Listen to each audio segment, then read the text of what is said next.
Welcome back to this channel for practice problems for actuarial exams. My name is Krzysztof Ostaszewski. You can find information about me at smarturl.it/Jedi. My advice on how to pass actuarial exams is at smarturl.it/pass. This video channel is at smarturl.it/pass actuarial exams. Here's information about online seminars and study manuals for exams PFM, IFM, and LTAM that I offer. I direct the Actuarial program at Illinois State University. You can find information about it at smarturl.it/actuary. If you would like to offer a tax-deductible donation to support our students, please go to smarturl.it/help-ISU actuary. Here's a problem for today for exam P on probability. An urn contains n black balls and n white balls. 3 balls are chosen from the urn at random and without replacement. What is the value of n if the probability is 1/12 that all 3 balls are white? And here's the solution. There are 2 n balls in total, of which n are white and n are black.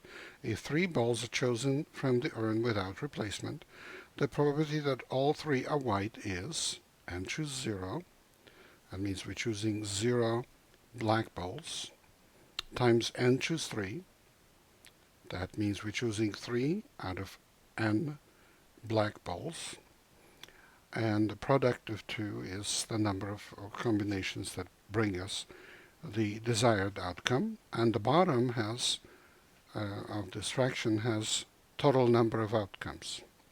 So it's the total number of favorable outcomes in the numerator divided by the total number of outcomes in the denominator, the standard approach. And we just write out what these choose symbols mean. So it's n factorial over 0 factorial times n factorial times n factorial over 3 factorial divided by n minus 3 factorial divided by 2n factorial divided by 3 factorial times 2n minus 3 factorial. Okay. Well, we see immediately that the first term, n factorial over 0 factorial times n factorial, that's just 1. 3 factorial is in the denominator, top and the bottom, so it cancels out. And then n factorial over n minus 3 factorial is equal to n minus 2 times n minus 1 times n.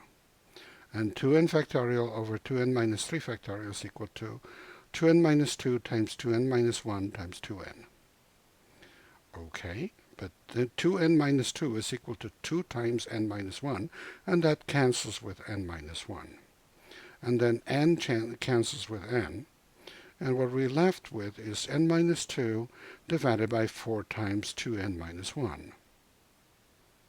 And we know this to be equal to 1 over 12, so 1/12.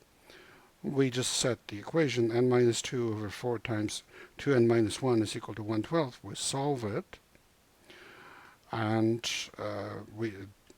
it's equivalent to saying that n minus 2 over 2n minus 1 is equal to 1/3, so that n minus 2 is equal to 2n minus 1 over 3, or 3 times n minus 2 is equal to 2n minus 1. So 3n minus 6 is equal to 2n minus 1. And from that, we conclude that n is equal to 5. And that's answer B. Please remember that this is copyrighted material. The problem itself belongs to the Society of Actuaries. The solution is mine. Good luck in your studies and good luck on the test.